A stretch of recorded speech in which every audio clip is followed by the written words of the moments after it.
Hey guys, Heather here with BTS Nutrition, and it's been a while since we've created a new video, so I've been brainstorming about what I wanted our next topic to be. And after doing our New Year's challenge, and then we're right in the middle of our summer challenge, it became clear to me what we needed to do the next video on. And so this video is going to be about the difference between fat loss and weight loss. And in case you're wondering, BTS is all about fat loss, not weight loss. So more on that to come. But I would say 80% of our clients, especially our challengers, come to us wanting to lose weight. And so for them, that means the scale. They want the scale to go down. And a lot of times they come to us from a very stern background of undereating. And what I mean by stern is it's something that's been embedded in their psyche from just culture and what they know about nutrition and dieting.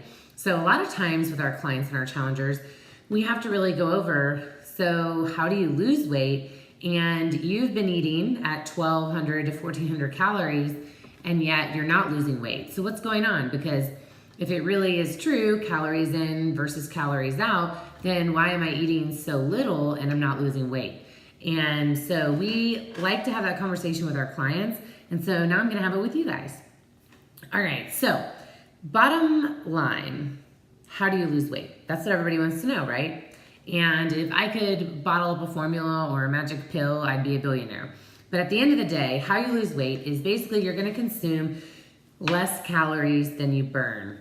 But where people go wrong here is they go into such a stern calorie deficit, which a calorie deficit is basically when your body doesn't have enough calories to go around and do what it does all day. Your organs functioning, your workouts, me just sitting here making this video, all the things your body needs to do, it doesn't have enough calories to go around. So it starts breaking down parts of itself for energy. And ideally, the hope is when we put our clients in a calorie deficit, that most of their body breaking down itself is going to come from fat stores. However, depending on how deep the calorie deficit is, as well as what they do on a day-to-day basis and how they train, a lot of times the problem is your body won't just pull from your fat stores, it will start to pull from your lean mass. And why would you say would it go for my lean mass when fat is one of the ways our body gets energy? And the answer is because our lean mass stores glycogen, which is a carbohydrate in its stored form. Carbohydrates are glucose, and our stored form of that is glycogen. And our body stores glycogen in our lean mass. So when our body needs energy because we're in such a calorie deficit that it's breaking down pieces of itself for energy, it doesn't just go for fat stores, it also goes for lean mass to get that glycogen. So I point all of this out because at BTS, we really want our clients to understand the difference between fat loss and weight loss. Weight on the scale can be many things. Sure, it can be fat, but it can also be how much sodium, salt you had during the day. So it could be water. It could be lean mass, which we don't want to happen. It could be maybe you had a really hard workout and you're inflamed or swollen for the rest of the day. It could be bowel movements. And most people will find that they fluctuate 2 to 4 pounds in a day weight-wise. If you have never tried that before, try weighing yourself in the morning and at night and see the difference. And then weigh yourself in the morning for like 4 days in a row and see that it's not gonna be the same weight every day. And I have a lot of people, like, I'll give you an example. My weight this week has ranged from 173 to 175. Did I gain and lose 2 pounds of fat during the week? Of course not. It's probably most likely sodium or water weight in my case, or on heavier days of training, I'm always a little bit up the next day on the scale, probably because I drink more water and I'm a little swollen and inflamed. But I did not gain and lose 2 pounds of fat within 3 days. And so it's not that we're saying to clients that you don't want to see your scale go down, because some people need to see their scale go down. It's that we want you to understand the scale is definitely not the end-all be-all of fat loss. It might be the end-all be-all of weight loss, but our goal at BTS is not weight loss, it's fat loss. And so, not to say that we have clients that may come to us that are a little heavier and they do need to see those numbers on the scale go down. But even in that situation, We would rather their scale move slower so that we know that they're losing fat and their inches drop off faster. So that brings me to my next point. If the scale isn't everything, then how the heck am I supposed to know if I'm losing fat or weight? Like, what's going on there? And the answer is really your body composition. And the way we track that at BTS is if you have access to something like an in-body machine or a bod pod, then we can use that and look at your body composition and your body fat percent. But clients who don't have that, we use pictures, before and afters, and we use measurements. During all of our challenges, as well as all of our regular customers, we make sure that they're not just weighing regularly, but they're measuring their waist regularly. And the reason we do that is because I can't tell you, heck, even in the last challenge we did, just my clients alone, I had 4 off the top of my head who lost 1 to 2 pounds over 6 weeks, but lost 9 to 6 inches over 6 weeks. And I'm not gonna lie to you, at the beginning of the challenge, they were very frustrated with me. They were emailing me that I was giving them too much food and that their scale wasn't moving because in their mind, weight loss equals the scale going down. And we had to have this conversation week after week, which I never mind doing because I understand that culture basically ingrains in our head that if our scale is low, then we're good, we're happy. And I wish I had some of those emails right here in front of me to read to you. When they finished the challenge and they looked at their before and after pictures, they were amazed that even though they'd only lost 1 to 2 pounds, the difference in those pictures. And that's what we call fat loss or body composition change. It goes way beyond the scale. And in a minute, I'm going to give you my own personal numbers so that you have kind of a point of reference for what I'm referring to. So body composition and body fat percent is not just driven by the scale. When you lose fat, sure, your body fat will go down. However, if you're losing fat and a lot of lean mass with that, your body fat actually might go up. Lean mass is very important to not just our metabolisms and our overall health, but just how we feel in day-to-day life. And I'm not talking about you gotta be all ripped and strong. However, we do have clients who come to us and say, I'm really looking for that toned, lean look. And the answer to that is fat loss, not weight loss. Because when you see weight loss on the scale, it's not always just fat. And when we lose lean mass, we're going in the opposite direction of getting that toned, lean look, as well as slowing down our metabolisms and doing some long-term damage.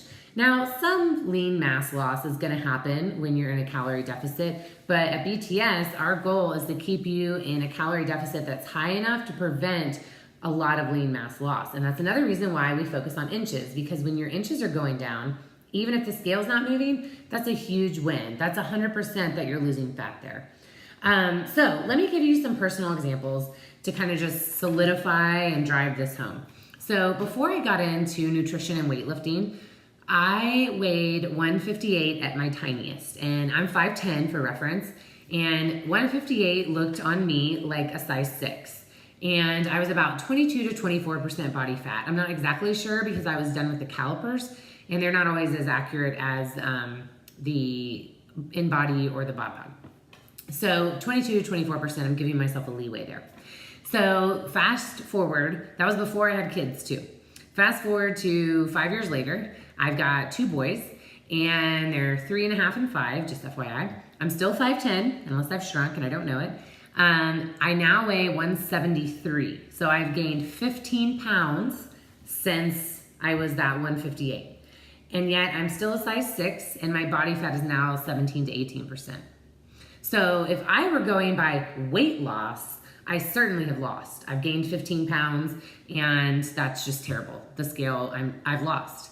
But if I'm going by fat loss, I've definitely won the long game. I've been able to, as my scale's gone up, my body fat percent has gone down, my inches have gone down. I'm the same size as I was when I weighed 15 pounds less.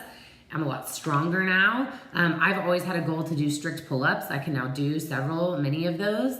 And not that everybody needs to be able to get a strict pull-up, but the point is, if I were just going by my weight, I'd be really down and I'd be frustrated and I would have lost. But if I go by other things, my inches, my body fat percent, how my clothes fit, how I feel, my fitness goals, which for me were being able to do pull-ups and things like that, then I've definitely won. In addition, at 158, I was eating like 1,400 calories a day. I was always hungry. I never cheated. I always felt guilty if I went out to eat with my friends. I would go run extra when I got home, which is crazy because I hate running. But I would like go run. My mom used to tell a story, which is true, about how I wanted a margarita one night, and so I was out of calories. So I went outside at like 8 at night and I ran up and down the street until my Garmin told me I burned enough calories for a margarita.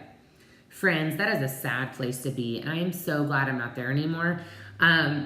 Now I eat almost 3,000 calories a day. And again, I'm not telling everyone that they need to eat 3,000 calories a day. I'm just kind of giving you some real life numbers to help solidify these things.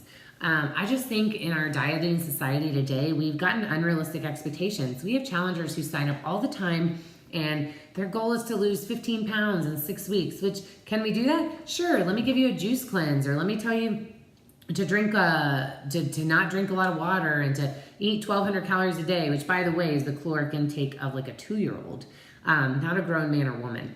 And will you drop weight? Sure, but what are you losing? You're losing some fat, but you're losing water and lean mass. That's driving that body fat up, and that's getting you farther away from your ultimate goal of being happy, healthy, sustainable, and that toned, lean look. Here at BTS, we prefer to do the tortoise versus the hare. We want our clients to lose, if you're an athlete, more like half a pound a week, really no more than 2 pounds a week unless you have special circumstances or are really heavy on the heavier side. And we do that because that way we can ensure that the weight you're losing is fat and not just artificial weight like water or worst case scenario, lean mass. That's also why we do waist measurements, before and after pictures. I would much rather have a client end their challenge or end their time with me having lost 1 to 5 pounds and 9 to 12 inches than having lost 15 pounds and no inches, because in that case, we know that they're not losing fat. They've probably lost lean mass and a lot of water. So I just feel like in general, we need to adjust our language and our expectations. We need to focus on fat loss and how we feel, the energy we have during the day, the things we're able to do in our preferred sport, and stop focusing so much on the scale. So I hope, friends, that this quick video on what the difference is between fat loss and weight loss has helped. I hope giving some concrete numbers from my own life have helped. And if you guys have any questions, feel free to either shoot us a form from our website, comment on this video, or feel free to email us. Our emails are, mine is heather@btsnutrition.com, but any of our coaches, it's their first name at btsnutrition.com. We would love to continue to have a dialogue with you about this. And if you're interested in losing fat and not just weight, then we're the people for you, all right? So check us out. And I hope you guys have a great day. Bye, friends.